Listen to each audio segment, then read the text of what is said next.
Eits, jeda sejenak. This is our bad karena kita nggak buat video pengenalan masing-masing diri kita. So, let me introduce ourselves.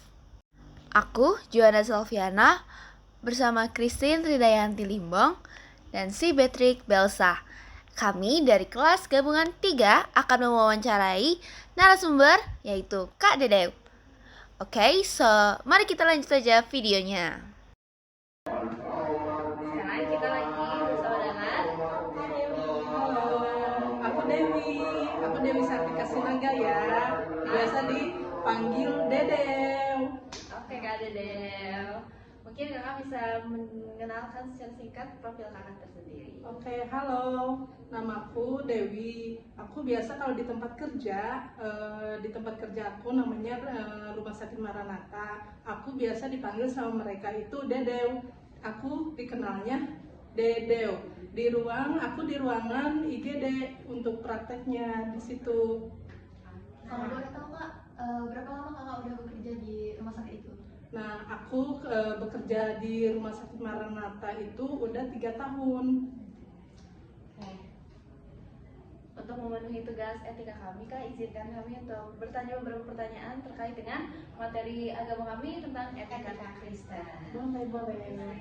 Di nomor pertama, aku mau nanya ke Kakak, apa yang memotivasi Kakak sebagai perawat dalam melayani pasien setiap harinya? Saya semenjak mengambil pendidikan untuk keperawatan ini, dari awalnya itu dari guru saya termotivasi. Beliau bilang, mencoba kamu untuk jurusan keperawatan, karena di situ banyak sekali kita memberikan pelayanan kepada masyarakat supaya kita bisa lebih mengerti bagaimana kita berempati kepada masyarakat untuk melayani yang sepenuh hati itu seperti gimana. Nah, itu udah motivasi waktu pas saya sama guru saya kayak gitu. Nah, buat nomor keduanya, bagaimana nilai-nilai iman yang mempengaruhi kinerja Kakak dalam pekerjaan? Jawab dulu Kak. Kalau untuk nilai-nilai iman, saya setiap di tempat kerja itu, kami kalau misalkan untuk berdinas nih, untuk kita datang berdinas, awalnya pasti kita berkumpul untuk operan. Sebelum operan itu kita berdoa dulu ya. Nah, dalam untuk kita berdoa itu kita memberikan motivasi supaya kita bisa melayani kepada pasien-pasien itu dengan sepenuh hati, terus empati kita supaya lebih ke pasien lebih care lagi, karena di situ saya juga bisa merasakan nilai-nilai dari agama kita kan berbeda-beda ya budaya kita kepada pasien itu. Nah, saya tuh bisa merasakan bagaimana kasih Tuhan itu bekerja di dalam pekerjaan saya itu. Saya bisa memberikan kepada pasien itu supaya pasien itu nyaman diobatin, terus nyaman untuk kita berkomunikasi juga kepada mereka, apalagi yang tidak sadar. Kan kalau tidak sadar itu pasti kembali lagi sama keluarga, kita yang berempatinya kepada keluarga.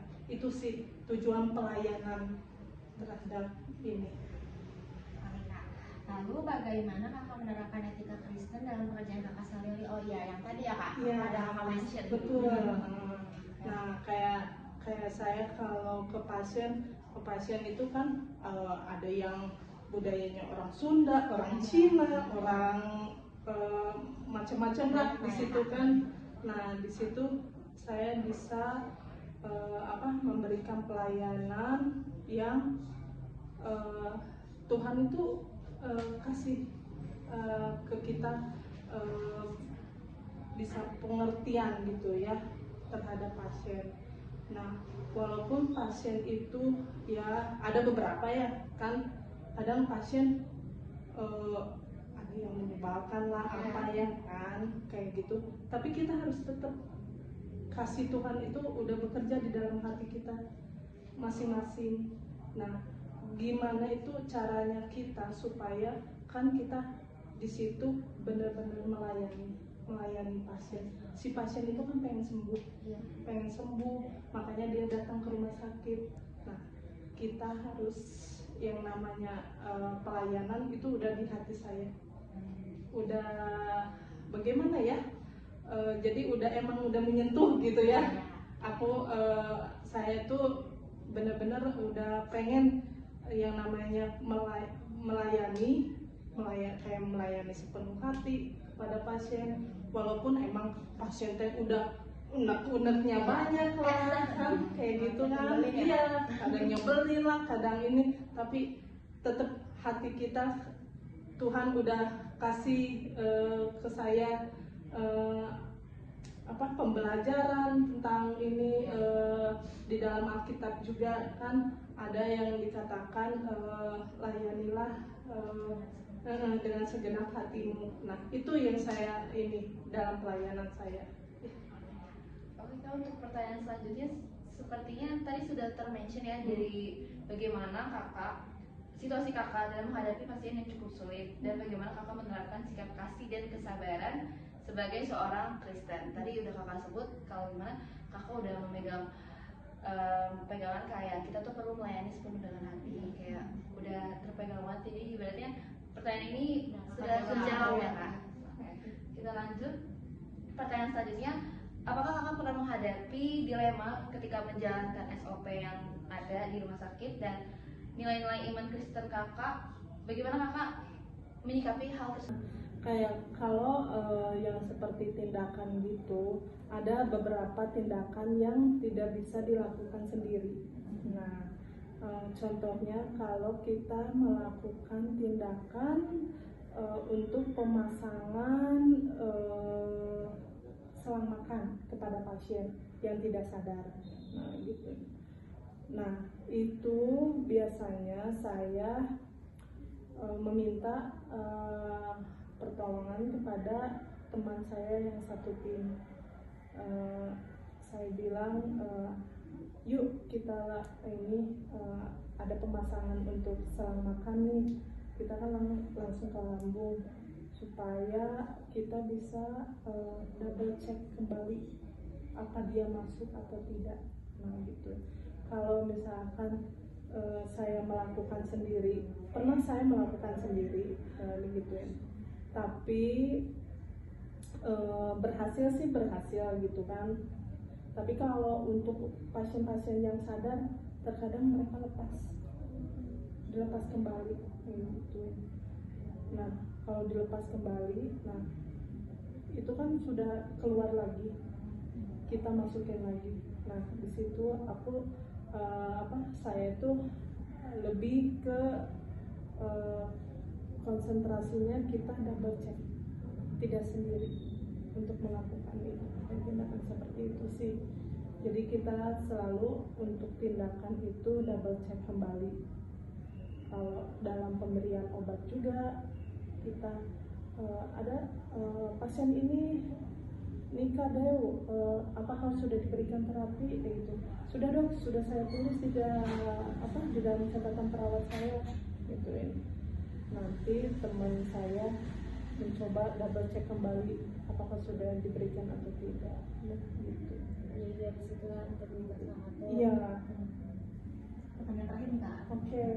Menurut kakak sendiri, apa sih peran dari nilai-nilai Kristen tuh dalam meningkatkan kualitas pelayanan kesehatan? Tadi kan udah sempat dimention juga tuh di pertanyaan sebelumnya. Iya. Kalau misalnya Tuhan tuh nolong kita, Tuhan tuh buat kita nggak kerja sendiri. Nah, selain dari itu, menurut kakak, apa lagi nilai-nilai Kristen yang bisa meningkatkan kualitas dari pelayanan kesehatan? Nah, untuk nilai-nilai Kristen, saya tuh ya yang saya alami selama saya dalam pekerjaan ya, saya bisa merasakan empati dari seorang pasien, dari individualnya pasien seperti gimana. Nah itu tuh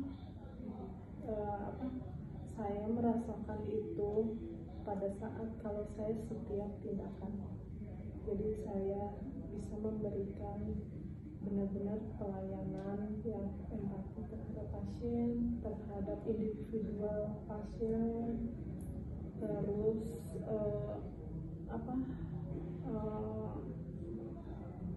Tuhan itu mengajarkan saya